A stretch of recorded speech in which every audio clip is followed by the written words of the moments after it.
Good evening, everyone, and welcome to the Creative Industries Summer Reception. My name is Jane McGregor, and I'm a radio and TV presenter from London who you'll often hear on Represent. Now, we're doing things a little bit differently. We're taking the summer reception virtually on Zoom, so you can have a great evening from the comfort of your own home. But that doesn't mean you can't keep the energy high, as we have got a treat in store for you tonight. We have got amazing speakers from the Labour Party, the Mayor of London, and some industry legends. First up, we've got Keir Starmer, MP and leader of the Labour Party. We've got Sadiq Khan, Mayor of London. We've got Marsha de Cordova, MP and Shadow Women and Equality Secretary. We've got Joe Stevens, MP and Shadow Secretary of State for Digital, Culture, Media and Sport. And then we also have our industry leaders, but I like to say the term legends because they are amazing. We've got Kwame Kayama, OBE, who is the artistic director of the Young Vic. We've got Caroline Norbury, MBE, who's the chief executive of the Creative Industries Federation. We've got Paul Kemp, managing director of Tired London, where we are broadcasting live from.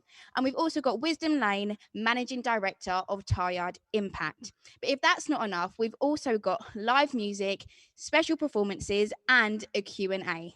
But without further ado, I'd like to introduce Managing Director of Tired London, Paul Kemp. Please give him a warm welcome. Thank you very much. I'm Paul Kemp, co-founder of Tired London and Tired North, actually. I'm delighted to welcome everyone to Tired London tonight, and I hope in the future that all of you will be able to come up and visit us in Tired London personally. To experience really what has become the world's largest cluster of music studios. So we have over 100 music studios here, as well as many other creatives in office, quasi-workspace places, which is great for us. When we started Tired immediately after the last financial crisis, Tired was unloved, underinvested, and a left-behind area of London, with no community, 50 jobs only in the whole estate, and no engagement with the local area. So if we fast forward 10 years later, which is our anniversary next year, we have over 200 independent companies employing approximately 1,500 people, and have built a world-renowned creative centre, principally for the music industry, but always for creators. Our strength has always been our community at Tired, and our clients have produced literally billions of streams since we started, and a myriad of awards, from the Ivor Novellas to Mercury Prize, Brit Awards, and many more. Tired works because it is a curated cluster of like-minded people, where artists, writers, producers, composers, and management companies live side by side, to name just for the few. We've always seen our role as facilitators to help make these businesses and these incredible creators even more successful, by providing them with not only bespoke space, but the opportunity to cooperate and collaborate with the rest of the community. We also want to help change the creative industry in order to give even more help to young people and give them the opportunity to experience the industry firsthand. With that, we set up Tired Impact, which is run by Wisdom, who will tell you a lot more about that in a moment, and Tired Education. And we see that we are here to drive the next generation of creatives. We've been approached by many people to replicate Tired throughout the world, from LA, New York, to Sweden, and recently, actually, Singapore. But we've decided that we really should be continuing to expand the creative industries in the UK. So we've decided to open up Tired North hugely exciting project based in Wakefield, which is 2 hours due north of King's Cross. It's a collaboration with Wakefield Council, who have been an incredible council to work with, and it is really a super exciting project of disused mill buildings, and we've literally just started on site. I think that Tileyard North will transform not just Wakefield, but I think it'll transform the greater region. We are going to create literally hundreds of new jobs and new opportunities for creatives. And the reason we see Tileyard North as so important is because there is so much talent in the north, and so many talented people think they have to come to London to succeed. And we want to give them an option.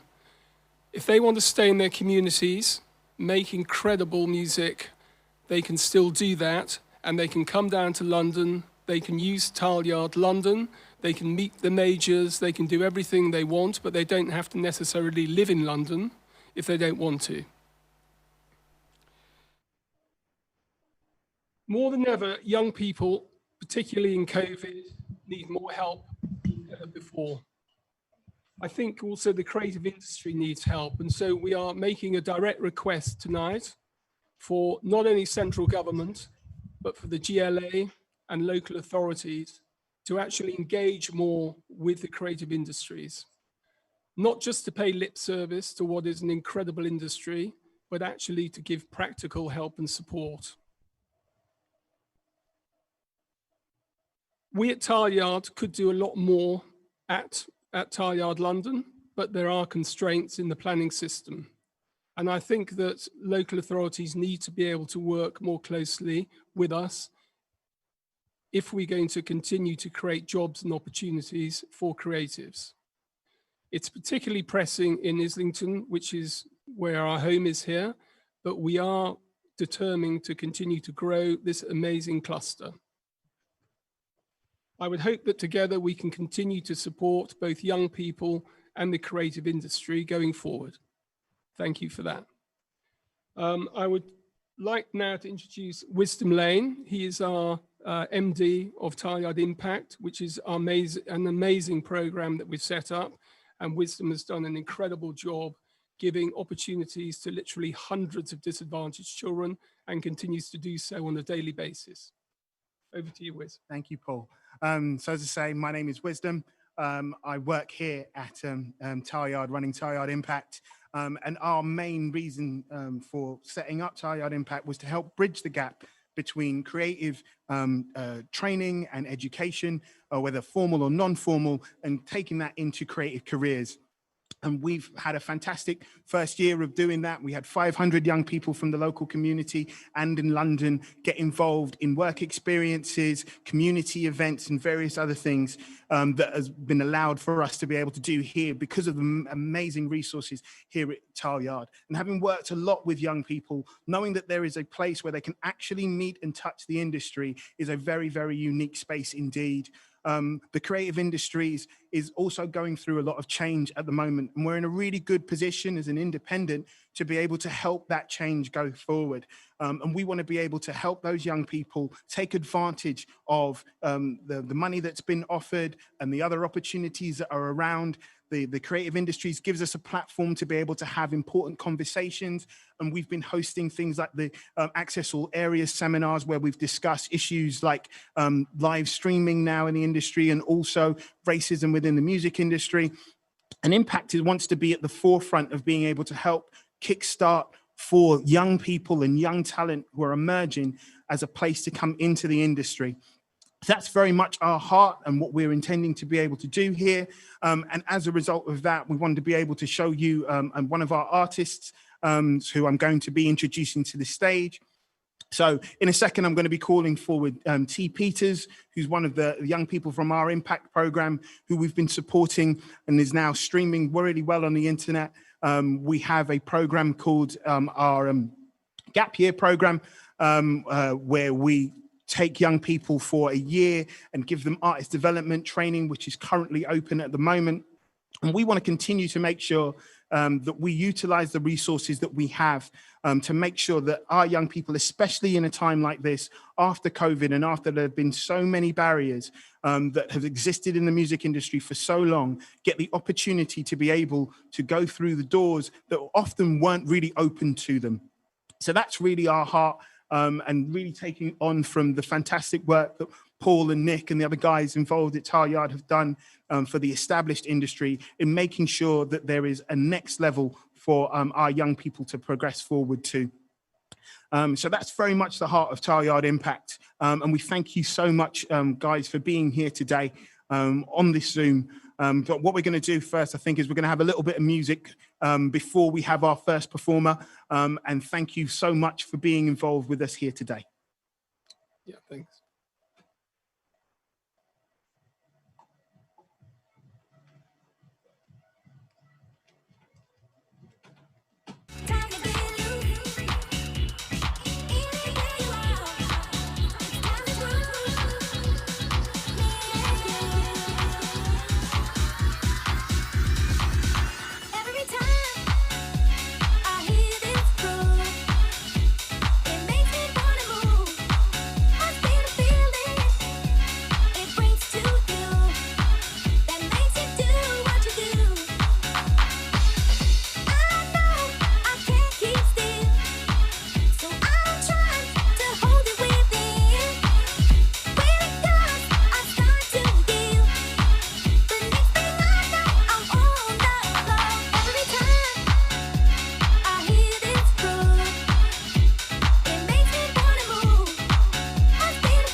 introduce our first performer of the evening. Please give a very warm welcome from the comfort of your own homes to T. Peters.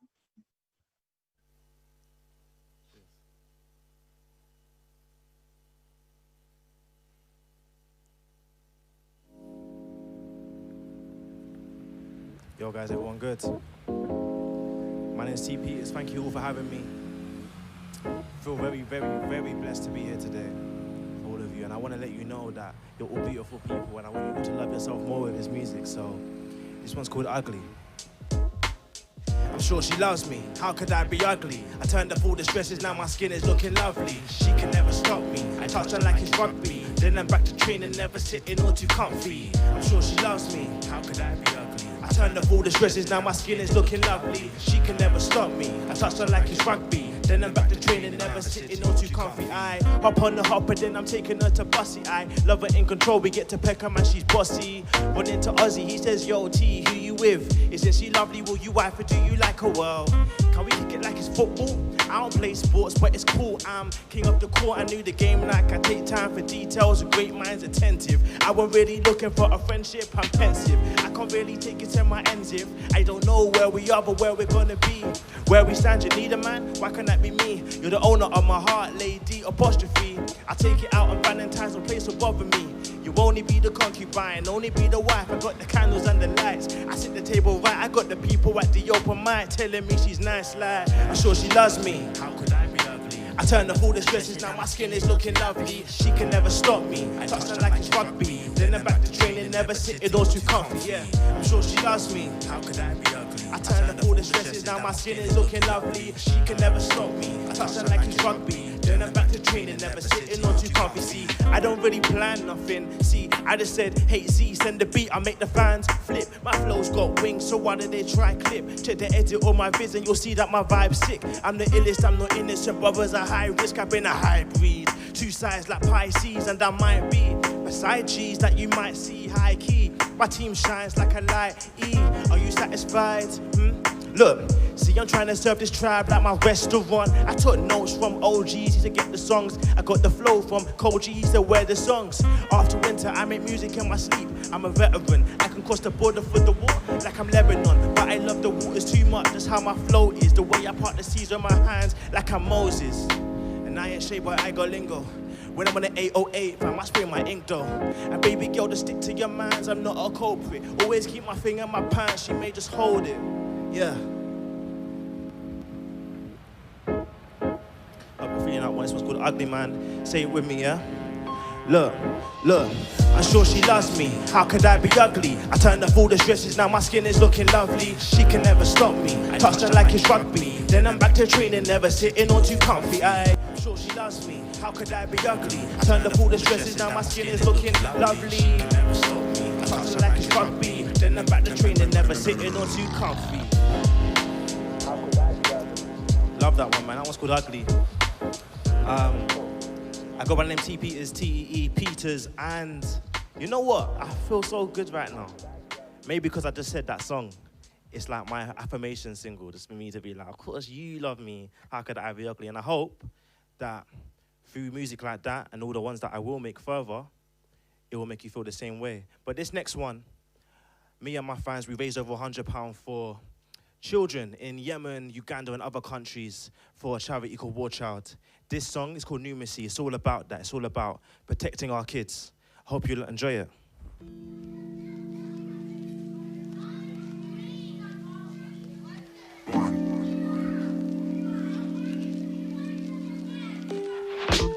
One, two, three. Pop your head to this one, man. 1, 2, 3, 4. 1, 2, 3. 1, 2, 1, 2. 1, 2, 1, 2. Yeah. 1, 2, 1, 2, yeah. Look, he don't sleep when it hurts. You still force him to eat when he yearns for his mother to believe in his worth. And he cries like he's screaming to her. I'm a kid and I'm needing to hurt. I may slip, but I'm going in spurts. And when I'm older, you'll never know me. And when you're sober, you'll try to hold me. Downtime won't be the only thing that passes. I ain't your son if they're asking. I'm a martyr to any child starving. My kids' life, there's no next time. Yeah, they're stress, but they're the best kind. So let me take time, breathe, let me take time. Hey, let me take time, breathe, let me take time. I treat my kids like there's no next time. Yeah, they're stress, but they're the best kind. I let me take time, breathe, let me take time. I let me take time. Look, mommy said, love is like exhaling after meditation, without hesitation. Told me you don't really change occasion, and she loves me anyways regardless of location. So I owe her my appreciation, cause through the thick and thin we've taken hits and still been patient.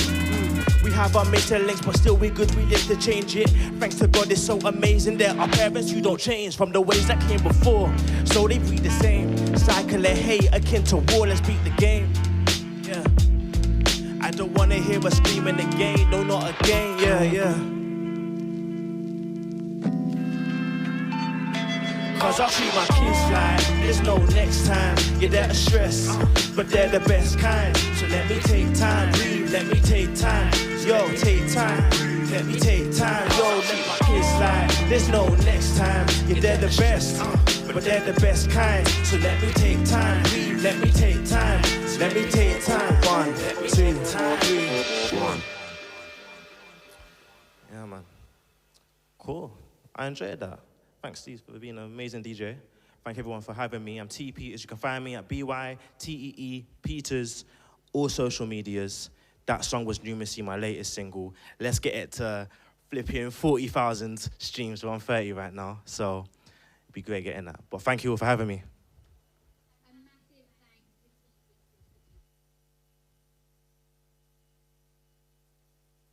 Now, next, I'd like to introduce you to Joe Stevens, who's the Shadow Secretary of State for Digital, Culture, Media and Sport. How are you doing, Joe?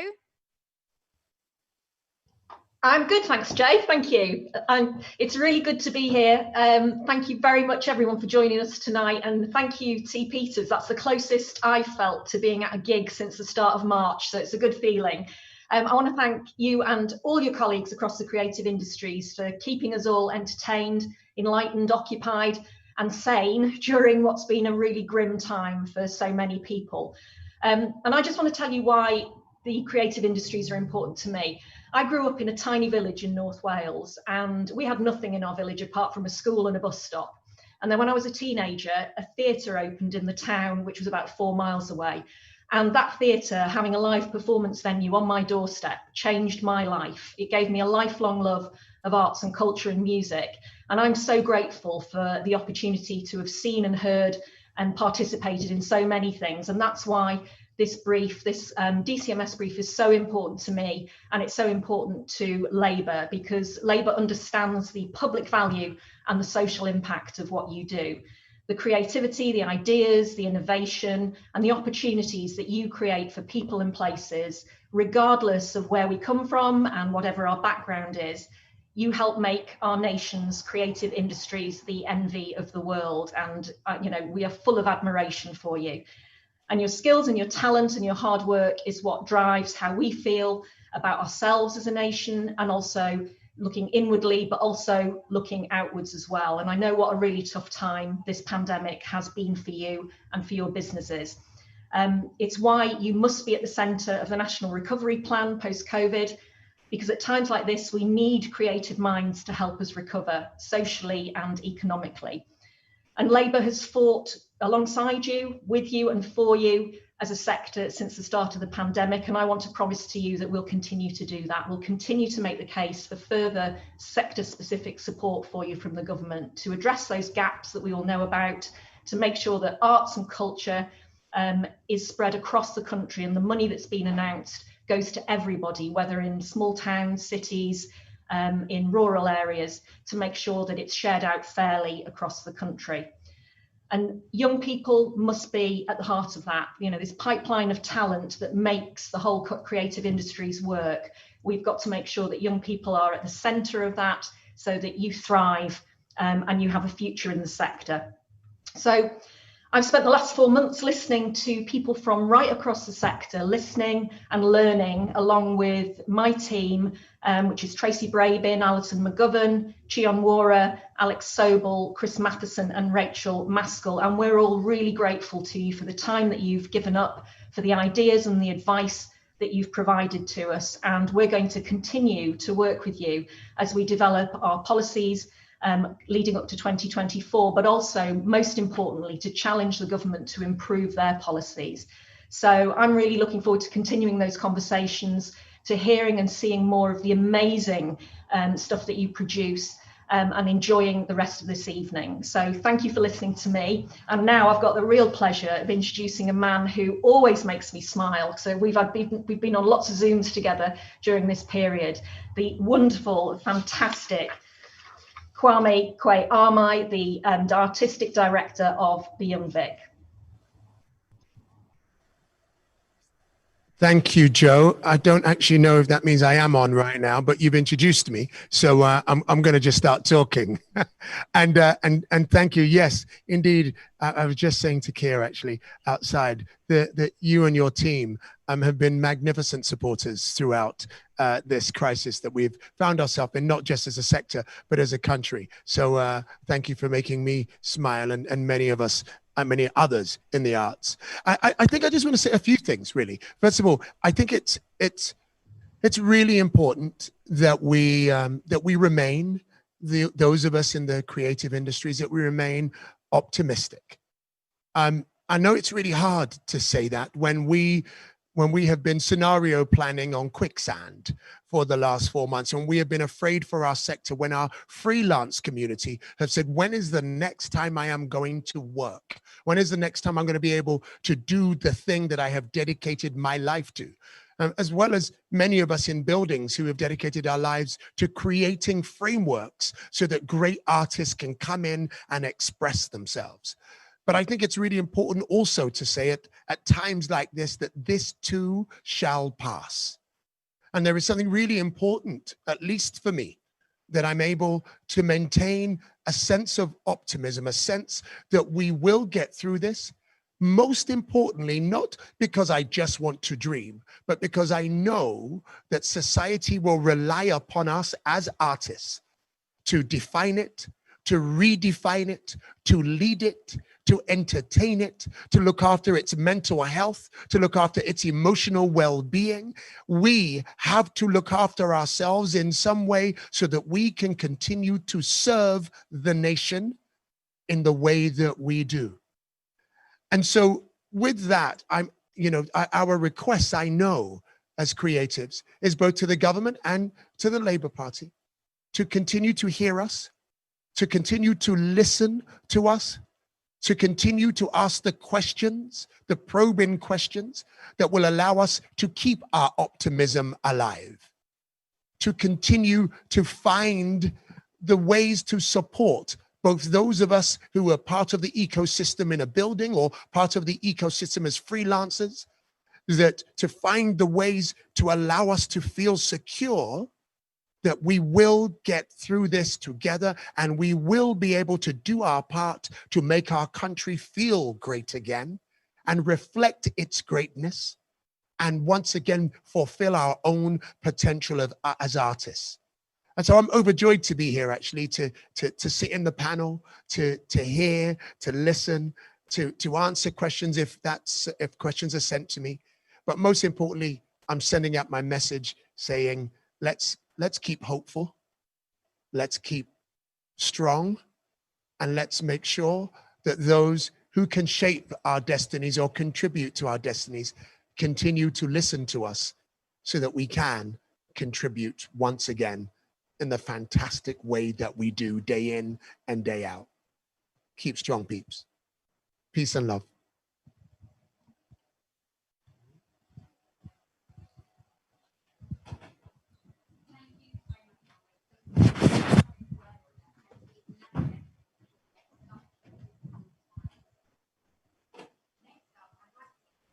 A man that needs no introduction.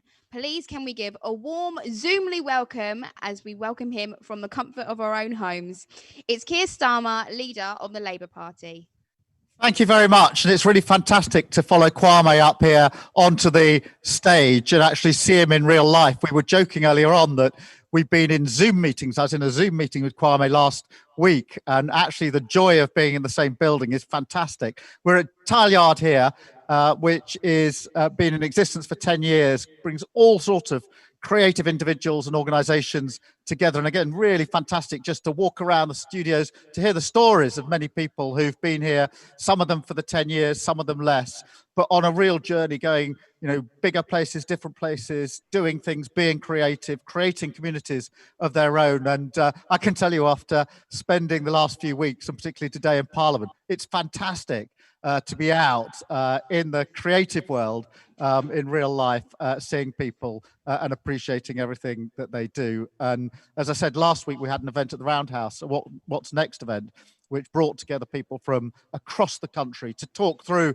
the challenges of the times, particularly in the creative sector. And as everybody on this call knows better than I do, the challenges are always there. Before we ever got to a coronavirus crisis, there's always challenges for the creative sector. And we need to make the values argument, which is that, the creative sector ought to be absolutely center stage. This was a vision of the Labour Party back in the 60s when we first had a strategy for culture, which was to make sure that this isn't in the edges somehow, that this is central to our enjoyment of life, central to what we are, central to the spirit that we are, really important for emotional well-being, and for children and young people, absolutely vital in terms of aspiration and opportunity. And we need to keep that with us as we go through this really, really difficult time, because the creative sector has had a really, really hard time through COVID. Just talking to people this afternoon who had planned events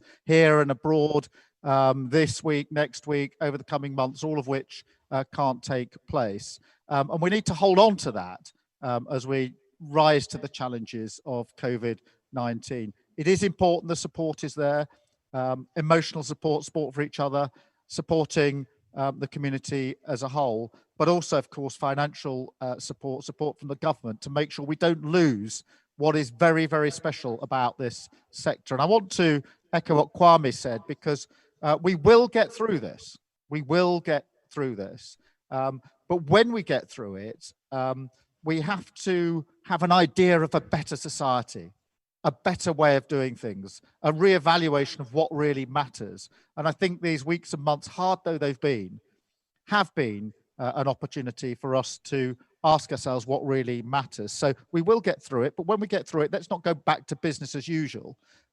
Let's value things differently. Let's have that vision of a better society. And it'd be really brilliant to have your views on that. How do we make the creative sector even more central to everything that we do? What is the dream for where we can go from here? And let's turn that corner, think about what that can look like. And the Labour Party is absolutely behind you in this and supportive of you. And I know that you've been working very closely with Jo Stevens, who was on a moment ago. And what I hope you get from Jo and her team is not just a shadow team that is doing the work in this sector, but a shadow team, Jo exemplifies this, that's absolutely passionate about it and really believes in you and what you're doing, and wants to be a central supporting part of it, as the whole Labour Party does. So I'm really pleased to be here today. Thank you very much for having me, and you're assured of our support, not just during this difficult time, but as we then face a better future together. And I look forward to working with all of you in the coming weeks, months and years. Thank you so much.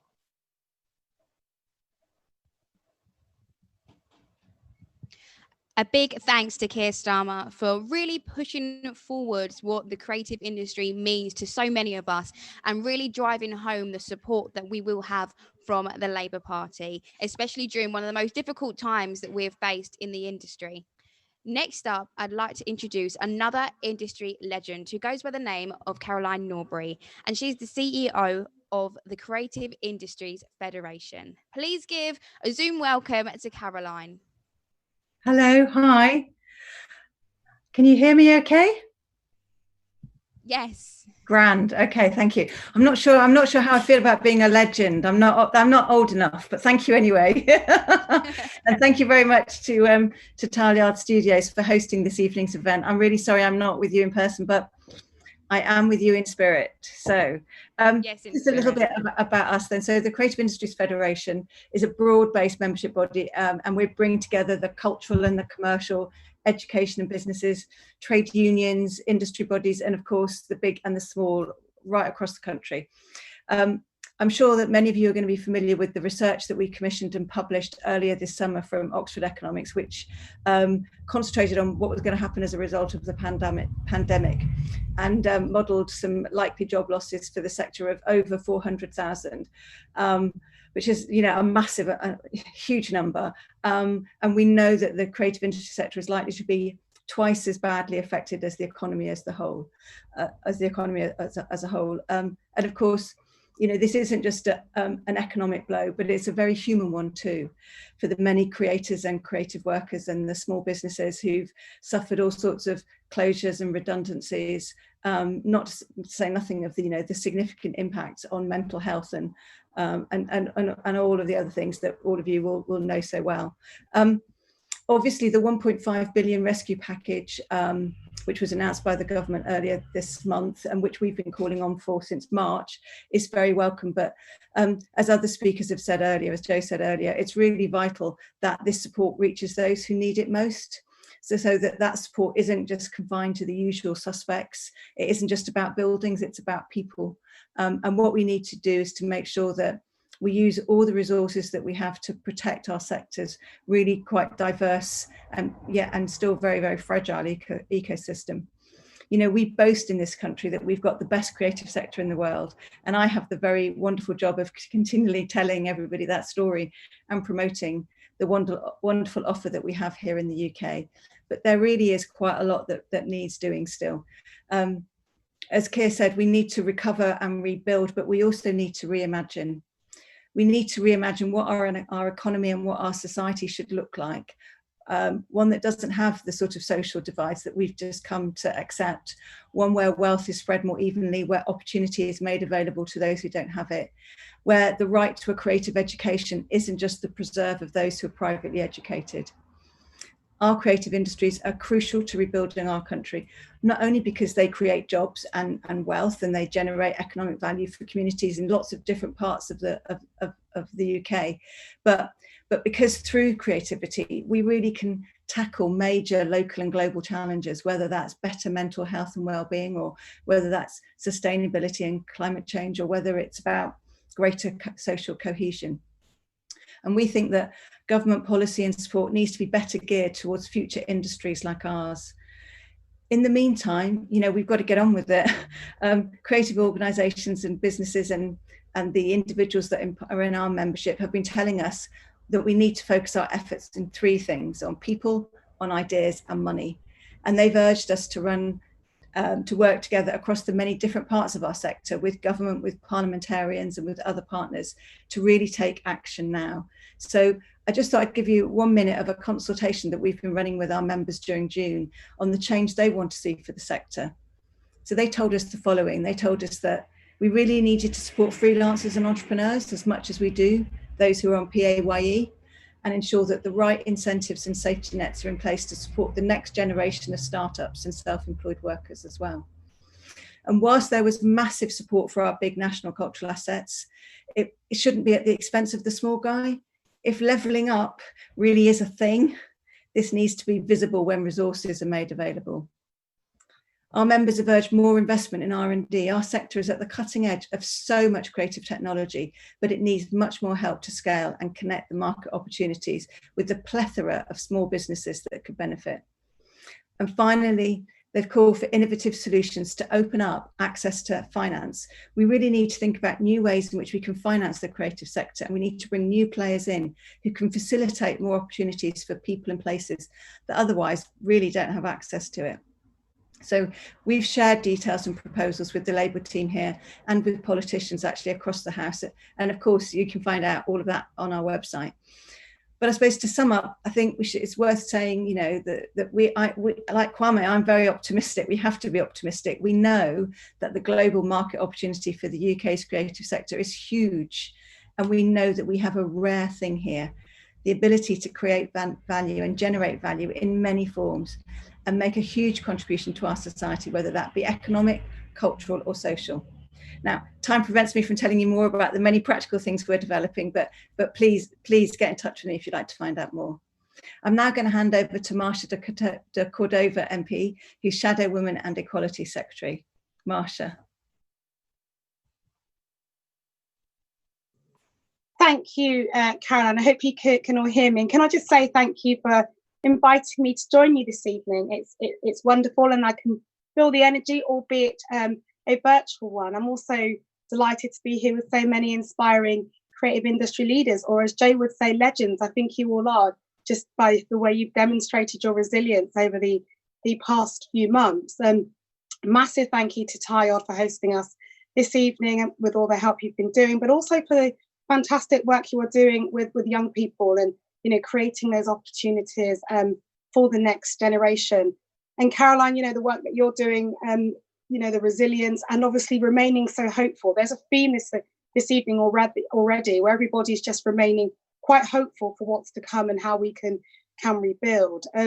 But we know, as others have already said this evening, the UK's thriving arts, culture and creative industries, they drive investment and they encourage tourism. And that's something that we should obviously remain so proud of. But obviously, it's sadly been one of those industries that has been most affected as a result of the economic downturn with COVID. And, you know, whilst we welcome the government support package for the industry, we know that in many cases it was a little too late. And we know that we sadly saw some venues having to go under, and the mounting job losses and not adequate support for so many of our freelancers, etc. But, you know, the industry in itself, their voices weren't being heard. And that's why it's so important that, you know, we as a Labour Party have been incredibly supportive from the very start and the outset of this pandemic.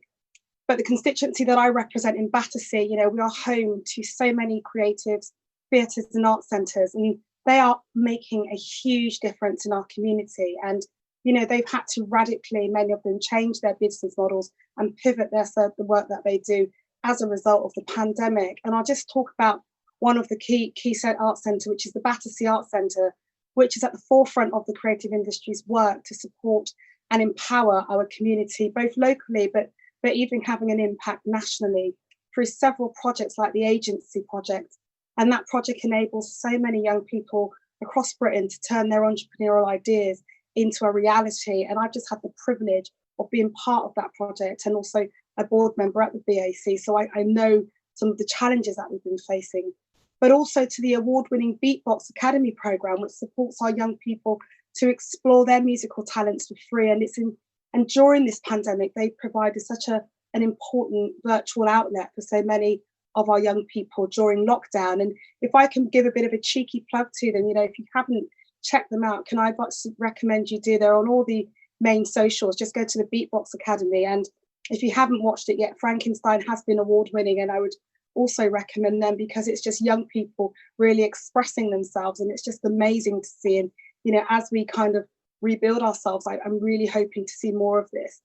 But it's also home to the first relaxed venue, which opened this year, and it's allowing disabled people to have access to performances that they otherwise wouldn't have been able to access, so they would have been shut out. And these things are just so important. And, you know, I stress it again, as we rebuild, you know, I want to see more of our art spaces becoming more open, inclusive and accessible, because I've been able to witness firsthand the work that they've done and how they are transforming lives. And that's why I'm very proud that the Labour Party will always be supportive of our amazing creative industries.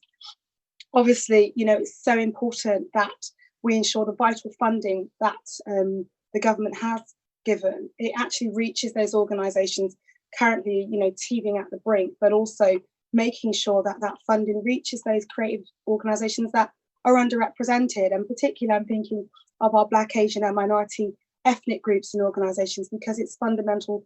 We don't want to come out of this and see them suffering.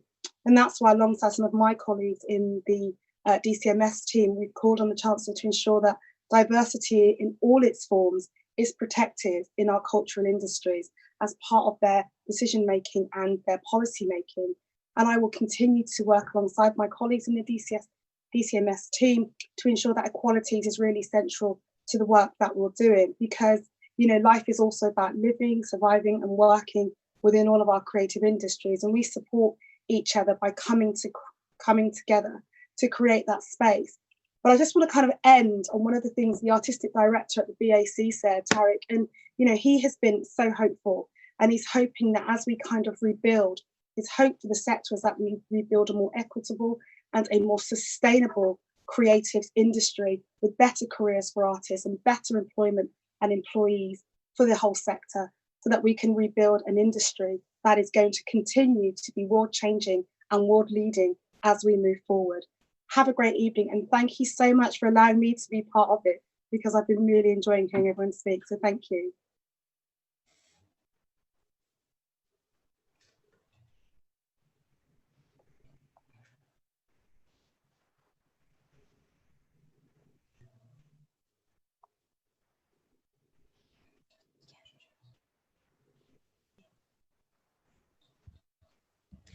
Thank you so much, Marsha. It's really important that you're laying out what it's going to take to help rebuild the creative industry and things like inclusivity, which is so important for all when it comes to the arts.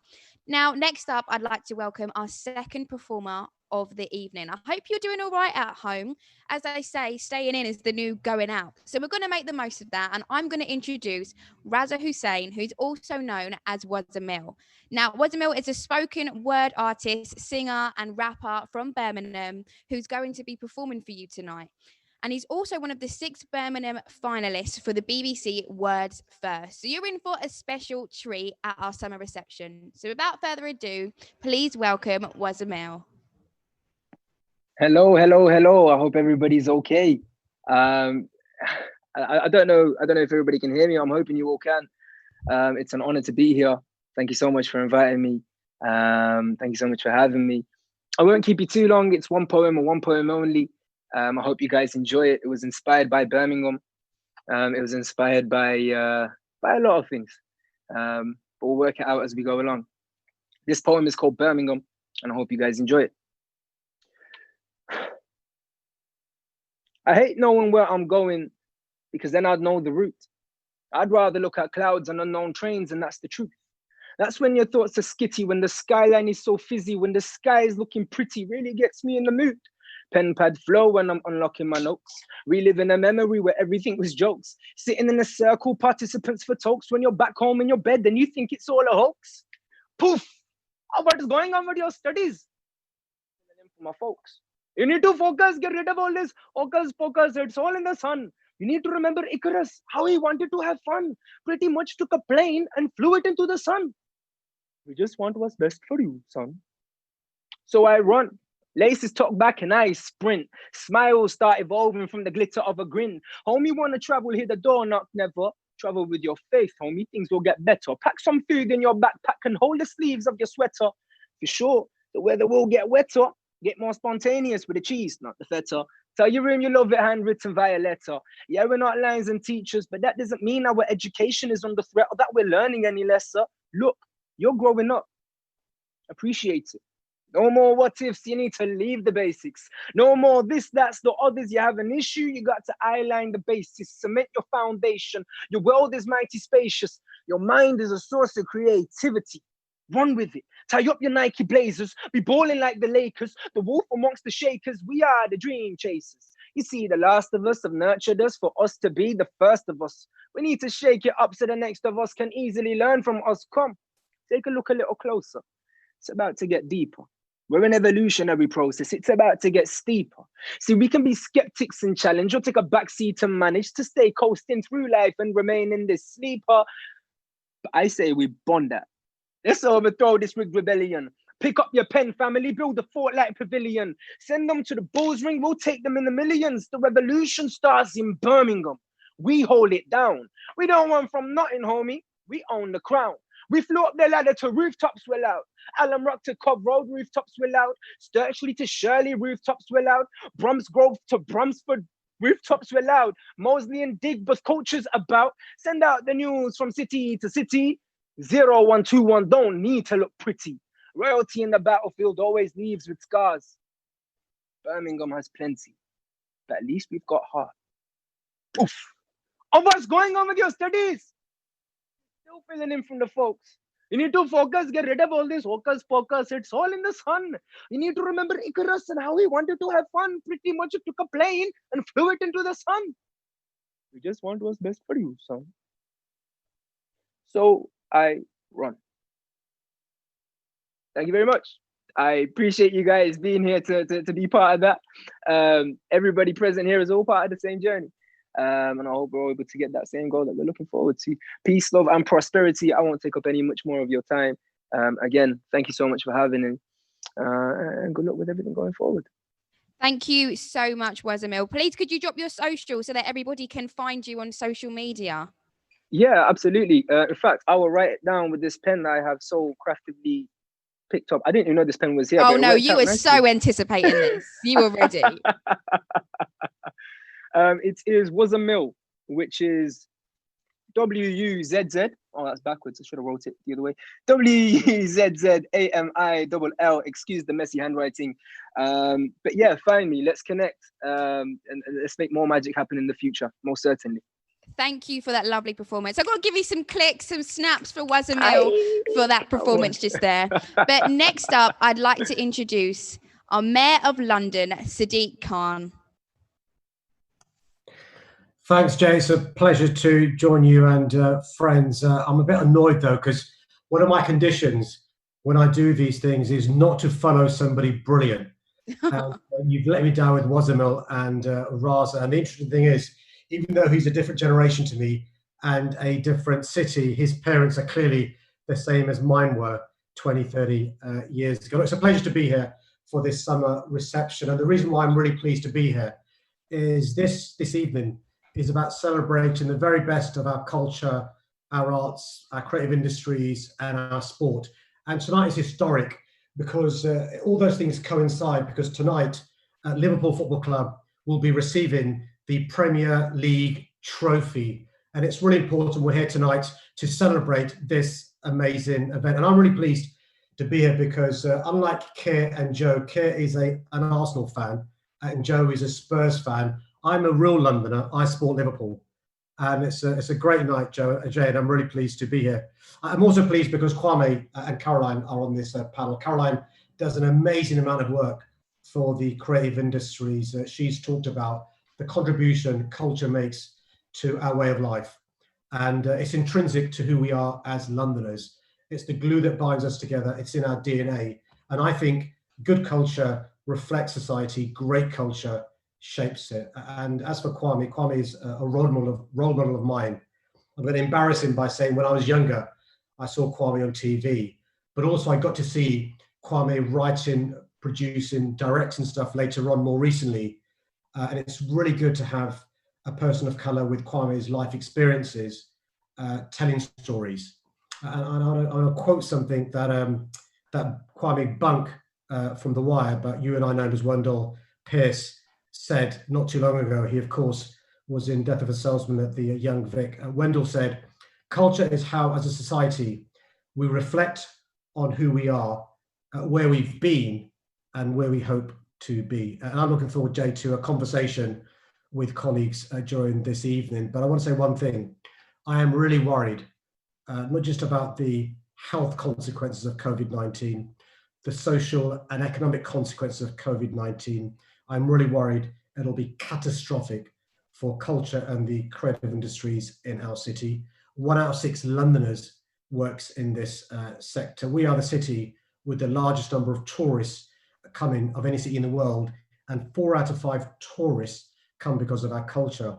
But you, Jay, Wazamil, Kwame, many Londoners and people around the country, their lives have been transformed by the power of culture and the creative industries. And I worry that if the government doesn't respond properly to the consequences of the pandemic, we will lose great talent, but also we will lose local theatres, local galleries, live music venues, and the talent you've heard tonight. That's why it's really important. Those with our values unite to make sure we address some of the concerns we've got in this area. Thank you so much, Sadiq. And I'd just like to say, I know that my dad is looking down also very, very happy about Liverpool tonight. So you're not the only one. Now, it's so important, as you said. Where's Keir? Come on, Keir. Come on. He's not looking too impressed. Now, as you said, it's really important that we look after the creative industry because it has impacted us in ways that we could have never imagined. Being a presenter myself, I understand that the current climate is something that is undescribable. So it's all about paving a way forward and really recovering for this in the best way possible. And that brings us to a Q&A. We are going to be putting questions to our panelists. We have got Keir Starmer, Sadiq Khan, Joe Stevens, Marshdi Kozlova, Kwame Kayama, and Caroline Norbury. Now, I've got some questions here. The first question is from Hamish Glenn, the Artistic Director at Belgrade Theatre in Coventry.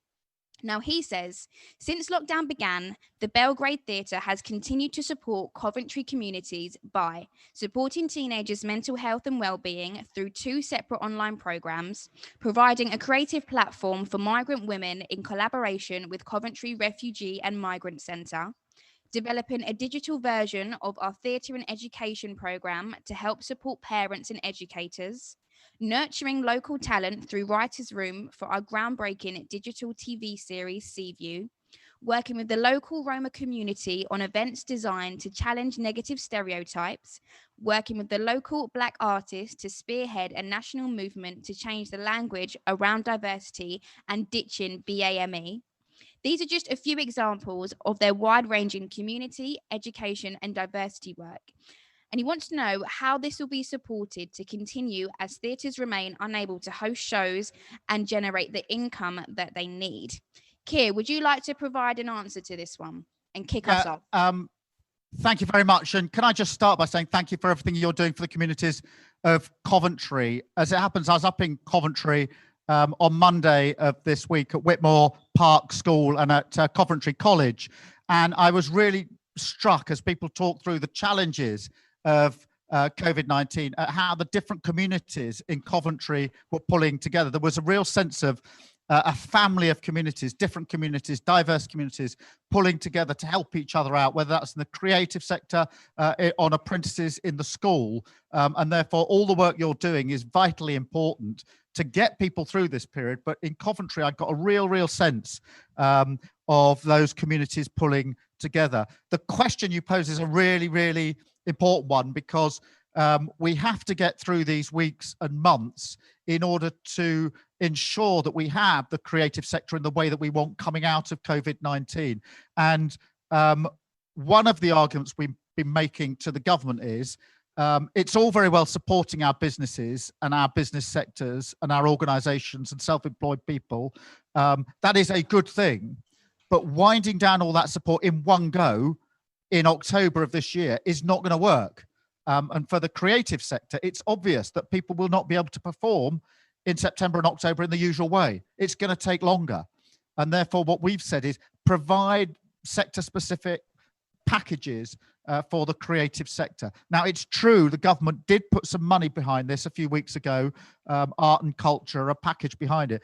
And that's a good thing, by the way, and we should support that. The problem or the limitation of it is, firstly, I think it came a bit too late. Unfortunately, some businesses and organisations have gone under already. Some of it doesn't come on stream until October. But I've been really worried by this phrase the government's been using about using the money to protect the crown jewels, as if it's only certain bits of the creative sector that need protection and need support, when you will all know that actually it's needed in depth. It's probably needed more in the areas that are younger in organisation, really pushing through the early stages.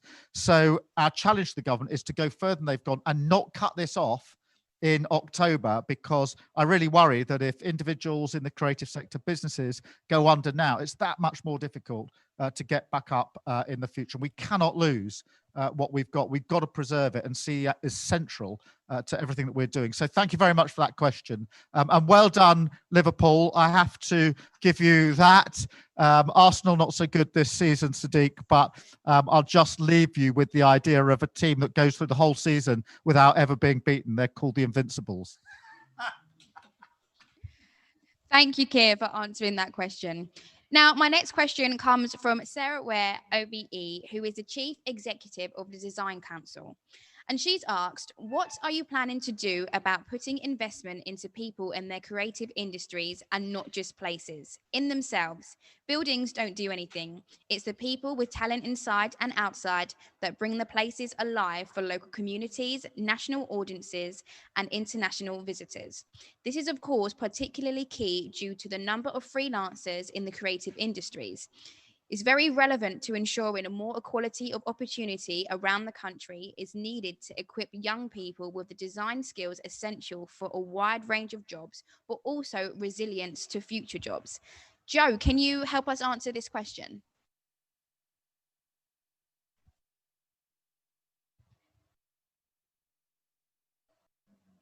Thanks to Sarah for the question. The money that's been announced by the government has not been released yet. So we've got this £1.57 billion package. And what we have said, and what lots of people across the sector have said, is that we need to make sure this money is shared out fairly. Keir talked about the emphasis on crown jewels that the government have put. And so we will be watching very, very carefully when the criteria for how this money will be shared out is published. We think at the end of this month. We'll be looking at how people can apply, making sure that people across the country can apply for it, and filling in those gaps that I talked about earlier, particularly help for freelancers, and understanding the ecology of the sector, because we know that London has incredible resilience and talent and capital within it. But around the country, other areas are not so resilient. But the ecology of the sector is such that people move locations, and they move from, live performance to TV and film, and everything is interdependent. So if one bit falls down, it's a bit like dominoes. The whole thing will come falling down afterwards. So we'll be looking carefully at the criteria, making sure that this is as open as possible. We will be making sure that this money is getting out to people as quickly as possible, because we've already seen this wave of redundancies across the sector, and this money needs to get to people before there is another wave of redundancies. And my fear is that this money won't be with people before the end of September, and that might be too late for many people and many organisations. But just picking up on a point that Caroline mentioned earlier, this sector is so successful because of the people within it. The buildings and the theatres are valuable, and some of them are historic, and we need to make sure that in places where they are the hub of a town or a small city, that we protect them. But it's the talent and the skills in the sector that we must protect, because once that goes, if people leave the sector and do other things, it will take a very, very long time to replace those skills, and that means the recovery will be much longer and much harder. So those are the things that we in the Labour Party and the Shadow Frontbench team will be focusing on to make sure that this gets shared around fairly and quickly. It's great to know that it's going to be shared around fairly and quickly, because I know a lot of freelancers have felt a little bit left out in the dark by the current situation. And you're right, without the freelancers, you won't have the success of the theatres and the venues. And that is what's definitely keeping a lot of people going, not just physically, but mentally, for their entertainment and their enjoyment, and giving a real release. So it's a pleasure to hear that. Now, I want to move on to our next question. It's from Simon Pitchley, who's the Chief Executive of Camden Town Unlimited. And Simon asked the panel how they see the balance of safety versus the economy playing out in the creative sector, and whether we can use the pandemic to fast track inevitable changes in the way we use assets. Is there anyone that would like to take a lead on this question? I'm happy to opine. I think it's a brilliant question, And I also just want to support everything that was just said before me about how important it is for those of us who run buildings to articulate our need, our dependence, and to celebrate the role of the freelancer, because without them, we do not have anything. I think, to answer the question, I think one of the major challenges is that we know that we are in the middle of a portal. Things will not be the way they were when we entered it. And when we get out of the other side of this portal, we know that things are going to have to change. And I think the job of most of our creative leaders, actually, and everyone in the creative industry, is to try and build back better, is to try and reshape, is to try and make sure that our art stands on the shoulders of the things that went before, but actually that it does the thing that it's supposed to do, which is to innovate time and time again. And so I think that there will be really interesting opportunities for our innovators in this sector. And again, to reference a previous question about the crown jewels, I want to celebrate Hamish and the team up there in Coventry for actually being a crown jewel by making sure that working with our communities is seen as important as the work that we put on our stages. But actually, it's going to be up to all of us in the creative industries to make sure that innovation is part of our DNA, is part of what we do, is part of what we offer, and that we don't, in a possibly reduced financial environment, be reduced to very conservative creative choices. That actually we use this opportunity to be bolder, to be stronger, to actually demonstrate why we are, amongst the world, one of the premier artistic hubs anywhere to be seen. Thank you so much, Kwame. It was really insightful as a building owner that is going to be looking after our freelancers and kind of getting back safely in the world once this whole pandemic kind of changes the way. You're right. We went in one way and we're coming out of the portal totally different. That doesn't mean that the industry can't thrive. Now, and sorry, if I may just say one other last thing really quickly, forgive me. Of course. As a Liverpool supporter, today's a good day. Sadiq, yes. I think I'm in a room of some very happy Liverpool supporters right now. Keir, I'm very sorry. You're just not going to win this one. Now, moving on to our final question of the Q&A. It comes from Charlotte McPherson of Sky Arts at Sky. And she wants to know, how do we increase access across the arts for underserved communities across the UK, particularly given the critical challenges the sector is facing? Now, would anybody like to take a lead on this question? Sorry. Go ahead. First of all, I'm married to a Liverpudlian, but I really don't care. Let's put it out there. Sorry. Come on. There's so many better things to do with one's time. Anyway, I haven't got a job in sport, have I? So I'm all right. I think this is a really, really important question.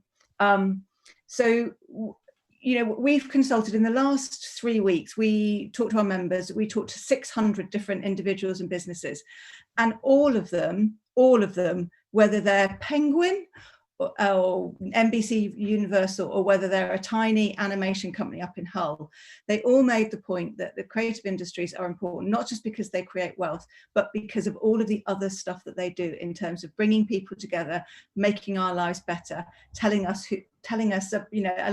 us to tell the world about ourselves. So I think we've got to really have a very serious conversation in this country about what value really is. What is value? Value, yes, it's money, but it's a whole load of other things as well. And we need to start weighting the decisions around what resource goes where based on a better understanding of value. I wanted to make that one point. And the second point, which hopefully I think Sadiq will agree with as well, is the way to increase access to the arts is actually to make sure that more of it goes to the grassroots, and to empower those who are in the right places, who are distributed around the country, to make those decisions. So we need to move away from more and more centralisation, to devolve more and more that sort of spending, because it's the people who live in the little town I live in, for example, who know more about what's good for them. And I think that we need to empower those people to make those sorts of spending decisions. And if you do that, that's the way in which you will see more and more resource going to the grassroots activity that all of us so desperately believe in. And actually, it's that activity that builds up into our crown jewels. Sadiq, I don't know if you want to say anything else as well. It's really powerful what you said, and Jay, this is a really good question. Look, when I was young, I didn't have the benefit or privilege to go to a theatre or even to certain galleries and museums. I felt intimidated, actually, and I missed out. And what I don't want is those who don't have access to miss out on the joy of culture. I've met, and Kwame's played a role in this, young Londoners whose lives have been diverted from a life that's negative and can be destructive to a life that's enriching, rewarding. And not everyone's going to be an elite, actor or artistic director or a presenter, but the joy of culture is remarkable. And Caroline's right, the grassroots are the future. And we in City Hall, and Caroline will attest to this, have been supporting grassroots organisations. The London Borough of Culture, be really crucial there, the Culture Enterprise Zone. We've been helping our Culture at Risk Office, many institutions across our city, but also people, freelancers, studios, but also, Caroline, you know the jobs that aren't just acting or directing jobs, artists, props, lighting, and all the other jobs that go into this area. My concern is, Caroline, that if we have the unemployment that I fear we will, if we have the recession I fear we will see a generation missing out on the joy of the arts. And that's why I'm so proud that the leader of Her Majesty's Official Opposition, Keir Starmer, Joe Stevens, the Shadow Secretary of State for Culture, Media and Sports, are giving this the priority it deserves. And Caroline, you remind me of the Oscar Wilde saying when it comes to the Tories, and forgive me for being tribally party political, they understand the cost of everything, but the value of nothing. And that's why, how do you put a price on the joy going to the young Vic brings to a young person who has the light bulb moment in relation to wanting to go more to the theatre? The fact that when you go to, whether it's Coventry, the Belgrade or other theatres, you're sitting next to people from different socioeconomic background, different ethnicity, different religion, and genuinely it's changing people's attitudes for the better. So I'm really pleased that we've got this great panel, but I think we've got to, follow Joe's lead and make sure we put pressure on the government. Yes, they've announced the £1.57 billion. No way is it near enough. We need to extend the furlough scheme to help this sector. We need to make sure those who are freelancers are helped, really, really important. We've got to make sure that we don't see massive redundancies in many of these theatres and galleries and other places, because I fear, particularly if you're Black, Asian, minority ethnic, if you're from a working class background, you will inevitably get a different job to help pay the bills, to put food on the table, and we will lose that talent forever. And that's why it's crucial that we undertake to do all we can to keep what we have and to make sure they flourish and thrive going forward. Thank you so much, Caroline and Sadiq, for answering that question. It really resonated with me when you mentioned that light bulb moment. As an ex-performer myself, I've been in the audience as a young child and seen somebody on stage and thought, that is exactly what I want to do. But if I didn't have the opportunity to go and see those performances, then I wouldn't have been able to help pursue a career in the arts. So the fact that you guys are really passionate about helping the creative industry thrive after COVID-19 and through further on in the industry, it's really, really heartwarming to see. Now, I'd like to thank all of our panelists today. You've been amazing at answering these questions and at really hammering home the importance of the creative industry and the support that we do need and that we are going to get. And I'd like to pass back to Sadiq for some closing remarks. Cheers, thank you very much. Can I just thank you all for taking part in this summer reception? Can I particularly thank Keir for showing the leadership which is true to our values, and Keir's values, and Joe as well for being here for this reception. Caroline will know this, and I'm sure Hamish won't mind me saying this, but London is the greatest city in the world. And one of the reasons why we are the greatest city in the world is because of our culture. Not just culture in the recent past, but culture going past decades. We punch well above our weight. The fact that Kwame can go from London to be successful in America and then return demonstrates the power we have to punch well above our weight. Culture is clearly enriching. You talked about your personal experiences, Jay, as well. But I fear for the future of culture in our city and our country as a consequence of COVID-19. I'm not clear the government fully appreciates why culture is so important. I speak on a daily basis to chief executives and investors who tell me they choose London over Berlin, Madrid, Frankfurt, Paris, Dublin, and other cities, Hong Kong, Singapore, elsewhere, because of our culture.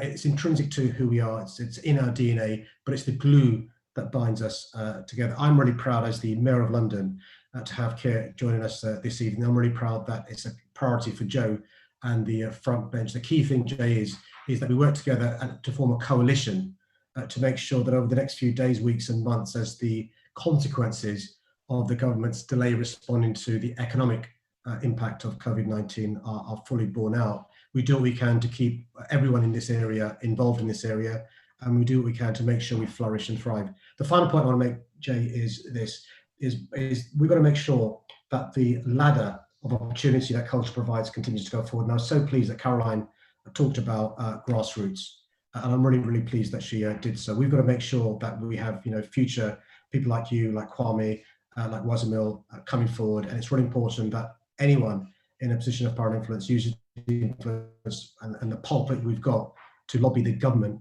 to do their bit. We've seen what's happened in Berlin, the government support in Berlin, the government support in Paris, the government support in New York, the government support in Madrid. We've got to make sure our government supports culture and the arts, not just in London, not just in Coventry, but across the country. As your mayor, I'll continue to be a champion and an advocate for this important area. Thank you very much for chairing tonight, Jay, and thank you all very much for taking part in this fantastic evening. Thank you so much, Sadiq. And I'd like to thank everybody on this call today that has made it possible for the summer reception to take place, even virtually on Zoom, because we're finding new ways to come together through difficult times and really show the value of the creative industries and those who make it happen. Big thanks to Keir, Sadiq, Marsha, Joe, Kwame, Caroline, Paul, and Wisdom. My name's Jay McGregor, and I have been your host this evening. I'm a TV and radio presenter from London, and I'd really appreciate if everybody could really take some hope from tonight's summer reception for the future of the creative industries. Now, I'm going to pass back to Keir Starmer, who's going to close us out. But if you've liked what you've heard tonight, make sure you keep up to date with everything that's going on. And you can also follow me at JMcGregor_. Thank you very much. And can I just thank everybody who's participated, everybody who's on the call, everybody who's supported this evening. It's been a fantastic opportunity to celebrate everything that's culture, everything that's art and creation, and to come together in this way, albeit not the usual way in which we come together. But it is important that we celebrate culture and celebrate that creativity, because that's at the heart of what we're doing. We are living through really difficult times. We know that. We've gone through the challenges this evening. We will get through that. We need to support you through that. We need to support each other through that. And we need to have that idea of a better future when we come through this. I really want to stress the celebration tonight, but also the responsibility of all of us, whether we're political, whether we're in the creative sector, to make sure that everybody has the opportunity to enjoy culture. And Sadiq said something really powerful about feeling intimidated about going out to the theatre or to a museum. And we have to break that down. There are lots and lots of young people and children who are intimidated because they've not experienced it. They don't know what it's like. It's not that they wouldn't enjoy it. It's just that they've never experienced. So giving them that first chance to go, bringing culture and creativity into their community, into their school. We've had brilliant projects. Again, Sadiq touched on this, of children going off the rails and being brought back by culture, by music, by creativity. But more than just being brought back, to aspire to do it. And if you're a child or a young person that's never been exposed to the brilliant things that have been talked about tonight, the brilliant things that are being done in studios and buildings across the country, if you've never been exposed to that, you'll never aspire to do it. And we need to make sure that we're constantly working to make sure that the generation we've got of brilliant artists are supported through this, but that we all do our bit to make sure that we pull through, support the next group coming through. That is not just financial support, it's not just building support, it's in the head, making sure that everybody has the chance to have that bulb turned on in their lives has the aspiration, the opportunity, and the sheer enjoyment of everything that is brilliant about this sector. Thank you so much for this evening. Thank you for the event. Let's celebrate. And I hope we can have the same event, but maybe in a different format next year. Take care, everybody.